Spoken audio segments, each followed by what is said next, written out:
Hakuna wa kufanana na Yesu. Hakuna wa kufanana naye. Oh, hakuna wa kufanana na Bwana. Hakuna wa kufanana naye. Hivi ni kwa nini watu naimba hakuna wa kufanana na Yesu? Wakati nikisoma maandiko ile Mwanzo 1:26 inapata kuniambia kwamba na tumfanye mtu kwa mfano wetu na kwa sura yetu. Kwa hiyo utapata kuelewa sisi ni mifano ya Mungu. Lakini je, pastor, kwa nini watu naimba hakuna wa kufanana na Yesu? Tunaimba hakuna wa kufanana na Yesu kwa sababu yeye ni wa tofauti. Ndio. Tunaposema ni wa tofauti ni kwamba sisi tulizaliwa na mwanamke, lakini upatikanaji wetu sisi ni tofauti na vile ambavyo alipatikana Yesu. Oh, sisi tulipatikana kwa mwanamke. Hata mimi mbona nimepatikana kwa mwanamke? Umepatikana kwa mwanamke, lakini jinsi ambavyo umepatikana wewe ni tofauti ambavyo Yesu amepatikana. Nikimaanisha kwamba wewe upatikanaji wako wazazi walikutana kimwili. Mili iliunganika. Oh. Lakini mwanamume Yesu upatikanaji wake yeye mama yake hakukutana na mtu yoyote, bali mimba ilikuja kwa uwezo wa Roho Mtakatifu. Hiyo ndio tofauti inayotofautisha. Yes. Ina maana yeye mimba yake iliingia kwa neno. Lakini sisi iliingia kwa mbegu. Okay, hiyo ndio maana hakuna wa kufanana naye. Kwa nini wanawake wengi sana wamekuwa wakilia sana makanisani? Na kikubwa ambacho wanalilia wao ni mahusiano. Unajua, tunapozungumza mahusiano tunazungumza mwanamke, lakini tunapozungumza uchumi tunazungumza mwanaume. Na hii ndio maana mahali popote ambapo utakuta wanawake wengi wamejaa, ukiwauliza kinachowatesa ni nini, watakwambia ni mahusiano, mapenzi. Lakini ukienda ukikuta kundi la wanaume, ukiwauliza wataongea kuhusu kazi, sijui hiki, nanielewa. Sasa kwa nini wanawake wengi wanateseka kwenye mahusiano? Ni kwa sababu hata uongozi ambao upo kwenye maisha yao, nikimaanisha enda wakina baba wa kiroho ambao upo kwenye maisha yao, wamesimama ya kwamba kila mwanamke anapoenda kulia, tazama mimi nataka mchumba, tazama mimi nataka kuolewa, tazama mimi ndoa inasumbua, baba wa kiroho alimwambia piga magoti nikuombee, ama alifanya unabii. Amen. Lakini tunaporudi katika maandiko matakatifu, Mungu wakati anamlaani Adam, anamlaani na Eva, alitoa laana mbili tofauti zisizofanana. Yes. Tunapata kuona laana ya Eva, Mungu anapata kumwambia kwamba utazaa kwa uchungu na tamaa yako itakuwa kwa mume wako. Ina maana ni tamaa ya kimwili, tamaa ya mahusiano. Ndio maana mwanamke anaweza akawa ni mfanyabiashara, anaweza akawa na pesa, akawa ni dokta, akawa na kila kitu, lakini kwenye engo ya mahusiano inapokuwa si sawa, anaona amekosa kila kitu. Naelewa vizuri. Na anaona vile vitu havina maana. Yes. Sasa ninapokuja kwa mwanaume anaweza akawa na ndoa nzuri sana tena imara, lakini akikosa fedha, ile ndoa ni sawasawa na takataka. Kwa tunapozungumza kwa nini wanawake wengi wanateseka na mahusiano, ni kwa sababu hawajakaa katika position yao ama nafasi yao. Maana hakuna mtu aliyokaa kwenye nafasi yake Mungu akamwacha aibike. Yoyote aliyokaa kwenye nafasi yake Mungu alipata kumwona. Yes. Okay. Sasa Apostle, unataka kuniambia hapo au niweze kuelewa hapo kwamba wanawake wengi wamekosa ufahamu na wanawake wengi wameshindwa kukaa kwenye nafasi zao? Ya, ni kweli wanawake wengi wamekosa ufahamu sana. Unajua, ukirudi nyakati za zamani sana, babu zetu tunapata kuona, tumekutana na bibi zetu. Wewe umekuta bibi yako, hujamkuta na babu yako? Sijawakuta. Walikuwa wamekufa au walikuwa wameachana? Hapana, walikuwa hawajaachana, ila babu kamzika bibi na bibi kamzika babu. Okay, wamezikana. Okay, sawa. Lakini tukija kwenye dunia ambao tuko leo, hatutazikana. Kwa nini watu hawatazikana? Ni kwa sababu hawaijui kweli. Wazee wetu walimuhimiza mwanamke kwenye sala ya kwamba ndoa kwako ni kila kitu. Kwa hiyo binti toka anakuwa anajitambua, anafikia ubinti, mtoto anatoka kwenye ubinti anajikuta yani kichwa chake tayari ana scenario ya kwamba ndoa ndio kila kitu. Lakini leo tukija kwenye maisha ambayo tuko tunaishi, wanawake wengi wameamini mathematics ndio kila kitu, biology ndio kila kitu, chemist ndio kila kitu, kuwa doctor ndio kila kitu. Sio kana kwamba sio vitu vizuri, ni vitu vizuri, lakini wamesahau ajenda ambayo inamfanya mwanamke aitwe mwanamke, ambayo tunazungumza ni nini? Ndoa. Kwa hiyo waliposahau kumwaminisha kwamba ndoa ni kila kitu, kwa hiyo anakuwa tu. Kwa hiyo mwingine amekuja kuijulia ndoa, alipopata akili vitama ndo anaanza kujua kumbe baadaye kuna ndoa, kumbe kuna hivi, lakini ya kutengenezewa nini? Misingi.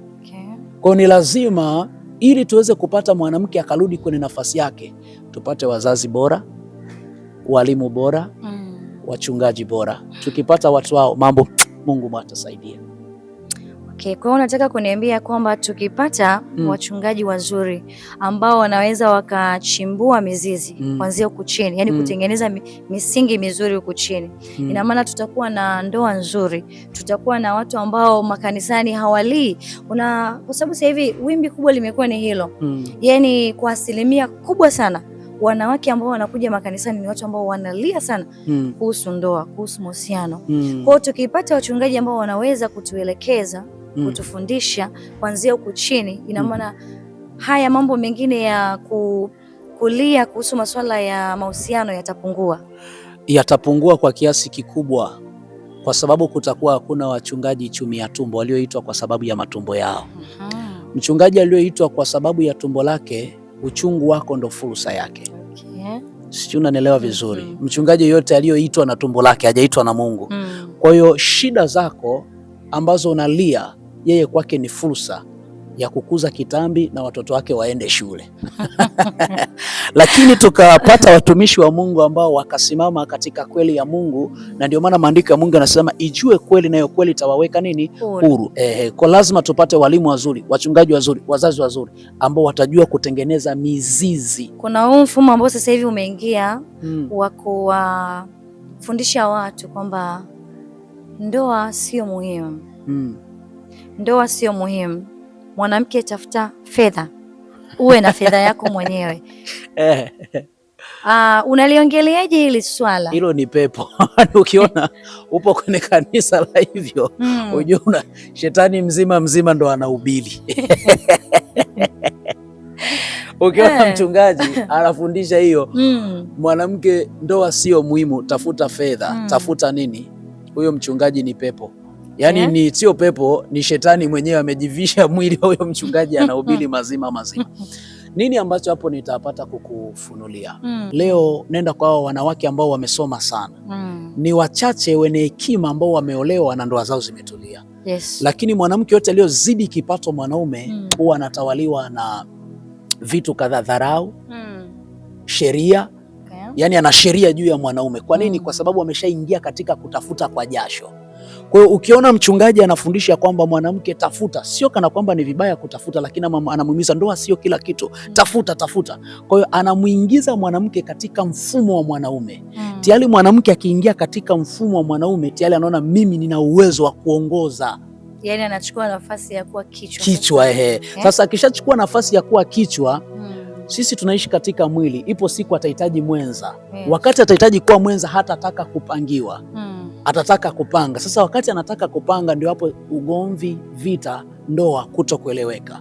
Sijui unanielewa? Na ndio maana nasema ukiona mtumishi wa Mungu anasema kauli hiyo, huyo ni shetani. Yani shetani amevaa hilo mwili moja kwa moja. Kwa hiyo haueni ya mwanamke, ama ili mwanamke aweze kupata furaha, mwanamke aweze kuenjoy, ni lazima tu akubali kushuka na kutii. Okay. Nimekuelewa hapo Apostle. Lakini pia wanawake wengi sana tatizo lonalo ni hilo, ni kwamba maumivu yamewakaa ndani ya mioyo yao. Sasa watu kama hao unawasaidiaje, au unawaambia nini wachungaji ambao wanafatwa na watu kama hao? Wawasaidie kwa namna gani watu kama hao? Hamna kitu duniani kizuri kama kusikiliza. Unajua kuna watu, asilimia kubwa ya watu wenye maumivu ni kuwasikiliza.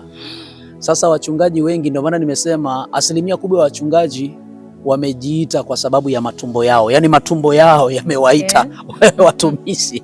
Unanielewa? Kwa hiyo ni ngumu sana kumsikiliza mtu mwenye maumivu, kwa maana mtu mwenye maumivu ukimsikiliza anakela. Yaani hiyo ni ukweli, anakela.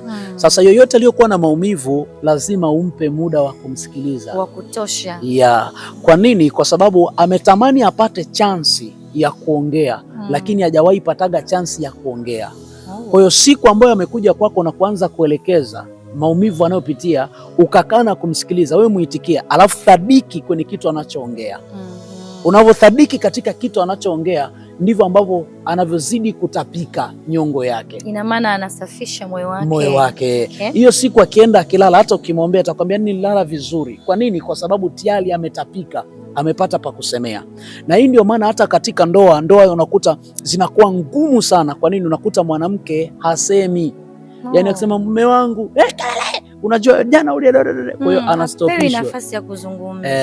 Sasa utakuta mwanamke ana maumivu ya 2020, ya 21, 22, 23, 24, 25. Yote yako ndani ya moyo. Kwa hiyo siku anayopata kusema anasema. Ukitaka kunielewa ninachokisema, mtafute mtu yoyote ambaye walienda na mke wake ukweni kwenda kusuluhisha matatizo.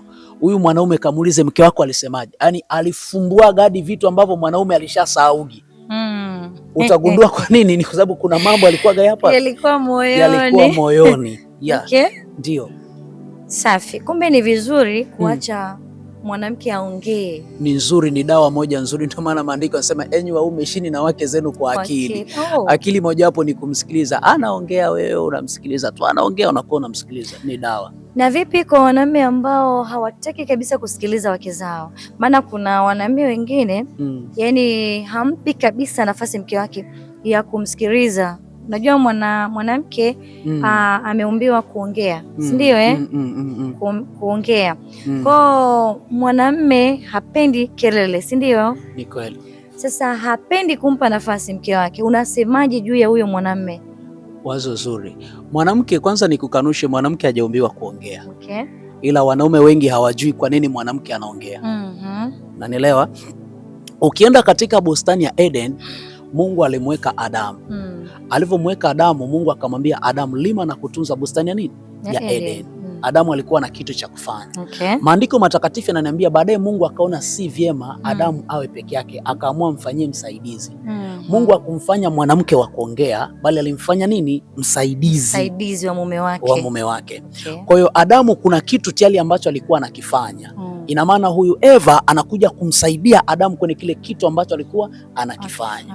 Ndio hii maana Adamu, ina maana alikuwa anamwambia hapa Mungu alisema hapa inafanya hivi, hapa anafanya hivi, ule mti atuli hivi, unanielewa? Tayari akawa anamshirikisha. Ndio maana Eva hakuwa muongeaji. Sasa kwa nini mwanamke anakuja kuwa muongeaji? Ni pale ambapo anashindwa kushirikishwa na mume wake baadhi ya mambo. Unanielewa vizuri? Yaani mume ni ameacha ile mboga, ameacha hiki, ameacha hicho, lakini mipango haijui mwanamke. Sasa mwanamke siku zote naye anatamani ashirikishwe, anakuta mbona ashirikishwi? Hapo ndipo ambapo mwanamke anaanza kuongea. Na hii kuto kunyamaza kwake ni mpaka pale ambapo mwanamke ataanza kushirikishwa mipango na mume wake. Na kwa nini wanaume wengi hawapendi kushirikisha wake zao mipango yao? Hapo sasa tunakuja kwenye sosi moja pia, unakuta mpaka mwanaume anamwambia mtu kitu, mwanamke amesimama position gani pia.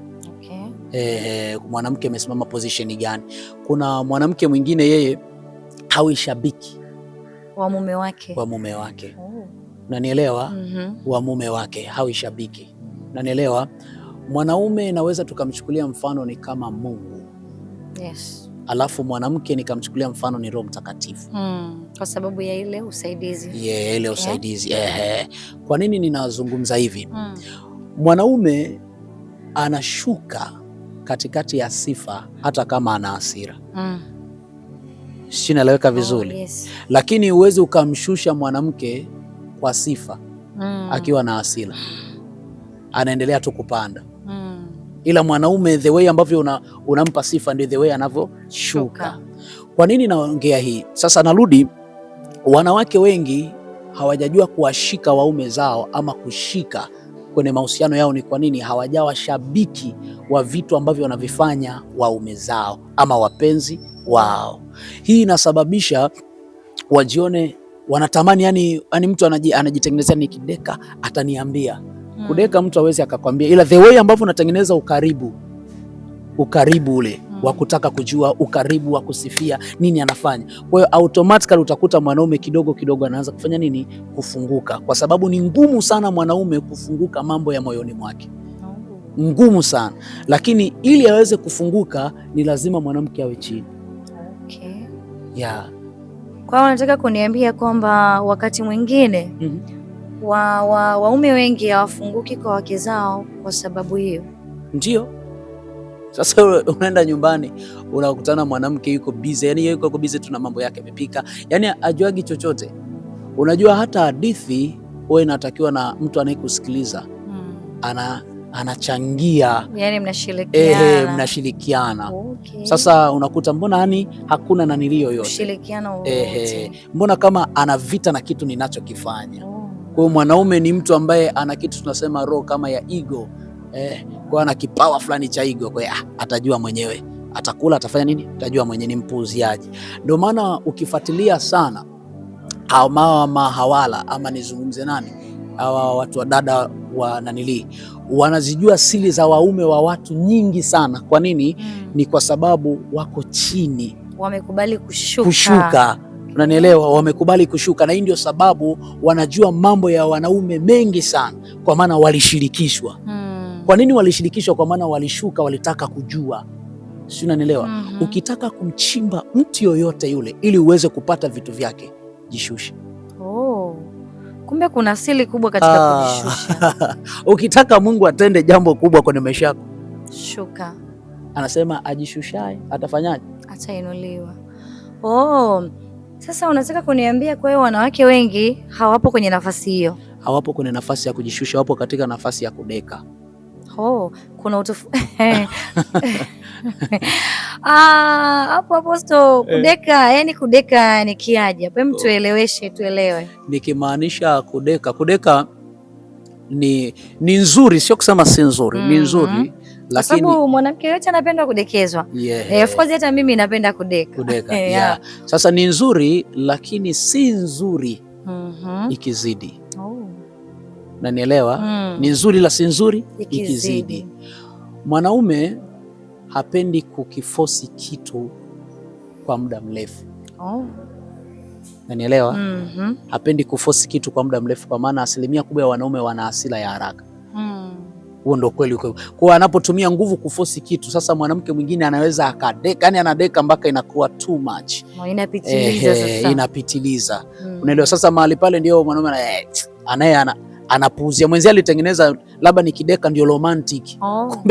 Kumbe anaharibu. Si unanielewa? Ndio maana tunatakiwa tuwe na kiasi. Ukimwambia kwa sababu ugomvi wenu ni nini? Sijui mwenyewe amekasirika. Kwa maana ukuta mwanamke alikuwa anadeka, anajua ndio romantic. Unanielewa? Lakini mwanaume anajua huyu ana mind. Kwa ukienda kumuuliza mwanamke nini ambacho kimefanya mwachane, atakwambia sijui mwenyewe, yule mwanaume sio hivi na hivi. Unanielewa? Lakini ukija kufuatilia ni kwa sababu ya kudeka. Wengi wameshindwa kushirikishwa mambo kwa sababu ya kudeka. Kwa hiyo kudeka sio kujishusha. Kudeka ni chachu tu, inaongeza upendo, lakini sio kujishusha. Sasa Apostle, ndio kuna swali moja hapa tena nataka nikuulize ili linaweza likamsaidia mtu mmoja ambaye alikuwa amekuja kuniuliza. Kuna mama mmoja alinifuata kaniambia, mama, mimi niko nafanya kila kitu ambacho mume wangu anataka nikifanye. Ndio. Lakini pia nimekuwa ni mtii sana juu ya mume wangu. Kila kile ambacho anataka nikifanya nakifanya, na nimekuwa nanyenyekea sana sana. Lakini juhudi zote ninazozifanya kwake yeye hazioni. Hazioni. Yaani imefika hatua sasa mimi sina thamani tena kwake. Na kosa silijui. Kwa nini amebadilika? Kwa nini amekuwa hivyo? Lakini mwanzo wakati ananioa haikuwa hivi. Tulikuwa tunapendana vizuri na tunashirikishana vizuri kabisa mipango. Lakini amekuja akabadilika ghafla. Kwa kila ninapomuuliza kuna nini kimetokea, mbona umebadilika, anakuwa mkali. Nikamuuliza, nikamwambia kaa chini, chunguza, fikiria ni kitu gani ambacho kinamfanya hawe hivyo. Yes. Baada ya siku 2 kupita, akaja akaniambia, nimegundua mama ana mwanamke mwingine, na huyo mwanamke ndio anafanya naye nini, malengo. Yeah. Kwao nikabaki na mimi kwenye mshtuko. Nikamuuliza, ni kweli ulikaa kwenye nafasi yako kama vile ambavyo umesema? Akaniambia, ni kweli mama, sijui shida ni nini. Sasa natamani ujibu ile swali au uliongee ile swali, ni kwa nini imekuwa hivyo, ili na wewe aweze kusaidika, au mwanamke mwingine yote ambaye anapitia hii situation aweze kusaidika. Ifahamike kwanza, wanasema mwamba ngoma huvutia kwake. Okay, yes. Mwamba ngoma huvutia kwake, kwa sababu leo ukikuta watu wamegombana, hakuna mtu atakwambia mimi ndo mwenye makosa. Hakuna atakwambia mimi ndo na makosa. Kila mtu atasimama upande wake. Okay. Mimi nimefanya 1 2, na hata ukienda kwa mume wake ukamuuliza, naye ataongea ya kwake. Okay. Naelewa vizuri. Sasa tunarudi katika kitu kimoja, nimepata kukwambia. Anasema kuna kauli hapo mwishoni inaweza ikawa imebeba majibu. Anasema nilipopata kufuatilia nimekuja kugundua, yes, anatoka na mwanamke mwingine, na huyo ndiye anemshirikisha maana yake na malengo yake. Okay, yes. Naelewa vizuri. Kwa main point amepata mtu mwingine ambaye anamshirikisha. Sijui unanielewa vizuri. Sasa narudi, yoyote ambaye alitoka kwenye nafasi, yaani ukitoka kwenye nafasi hauonekani. Hautanika mfano Pastor Martha, wewe ni pastor lakini ukitoka kwenye nafasi ya hiyo ya kwako hautaonekana pastor. Yes. Unanielewa vizuri. Kwa hiyo napokuja kwa tunapozungumza kutoka katika nafasi mpaka mwanaume anaenda kushirikisha mipango juu ya mtu mwingine, kuna vitu vidogo vidogo sana ambavyo hivyo watu wengi hawavijui. Unaweza ukapika vizuri, ukafua nguo vizuri, ukaishi vizuri, ukafanya chochote ambacho anasema, lakini kuna kitu kimoja ni mistake kubwa sana katika mahusiano: kumbadilisha mtu tabia kabla hajakwambia naomba unibadilishe. Okay. Hii nayo ni mpya Apostle. Unajua, unaweza kila chochote ambacho unafanya kikawa sawa, lakini kubadilisha tabia ya mtu ambaye huyo mtu hajasema umbadilishe hiyo tabia ni ugomvi, au hajataka kutoka ndani. Wewe ukaanza kumbadilisha kwa mapenzi yako wakati hajakwambia wewe kwake ni adui. Sijui unanielewa. Sasa unapombadilisha mtu tabia wakati yeye hajataka kubadilika ile tabia, umeingia kwenye nafasi ya mamake mzazi. Na hakuna mwanaume anayependa kulala na mamake mzazi. Yes. Unanielewa vizuri. Kwa nini? Kwa sababu tufanye, mimi labda sipendi kuoga. Unaelewa? Sipendi kuoga. Kwa hiyo nimeoa, lakini naambiwa oga, wewe uogi, si nini? Kwa maana sasa mimi tabia yangu ile imejijenga labda na miaka labda 30. Kwa ile tabia ina miaka na mimi 30 kwenye maisha yangu. Ina maana imeshaingia ndani ya damu. Iko ndani ya damu. Sasa ninaoa, siku 2 naanza kwambia oga. Unanielewa? Kwa hiyo automatically nitaanza kutengeneza kujihami. Unanielewa? Kujihami. Ukifika muda wa kuoga najitengenezea kujihami. Ndo chachu ya kwanza kuharibika, upendo unaanzia hapo. Unanielewa? Sasa tunapozungumza ndoa tunazungumza kuhusu kubebeana mapungufu na madhaifu. Hilo ndo jambo la kwanza. Sasa wengi walipoingia kwenye ndoa wakajikuta ni walimu wa waume zao. Unaelewa? Walimu. Mimi hivyo sipendi, kwa maana kila mtu anakuaga na dream yake. Mimi nikiolewa mume wangu nataka awe 1 2 3. Unanielewa? Yes. Nyakati hizo naye mwanaume anasema mimi nikioa mke wangu awe 1 2 3. Unanielewa? Kwa mipango tofauti. Mipango miwili tofauti. Sasa unakuta utii upo, kila kitu kipo. Lakini mnashindwa kuendana, kwa maana mwanamke ana dream yake na mwanaume ana dream yake. Sasa ili waweze kumechi, wawe sawa, ni lazima mmoja akubali kuua dream yake. Akiitupa dream yake, basi dream moja iweze kufanya nini? Kuanza kufanya kazi. Sijui unanielewa vizuri. Kwa tukipata dream ya hivyo, basi tutapata kuona hata mkono wa Mungu ambao unaendelea kwenye maisha ya. Watu wengi sana leo ambao umewafungua. Kuna wanawake wengi sana leo wamepata maarifa. Amen. Kupitia hili somo la leo. Ndio. Mimi binafsi nimebarikiwa sana na naamini pia maelfu kwa maelfu ya wanawake sasa watakaa kwenye nafasi zao. Amina. Hivyo nipende kushukuru kwa hilo. Amina, amina, amina. Karibu sana kwenye kipindi chetu ambacho kinaitwa The Door of Testimony. Tuko mahali hapa kila siku, utapata kufuatilia vipindi vyetu. Usiache kusubscribe, kucomment, kulike na kushare. God bless you. Mungu akubariki. Kwa majina naitwa Kaka wa Madhabahuni. Karibu ungane nasi tena wakati mwingine. Ciao. Amen.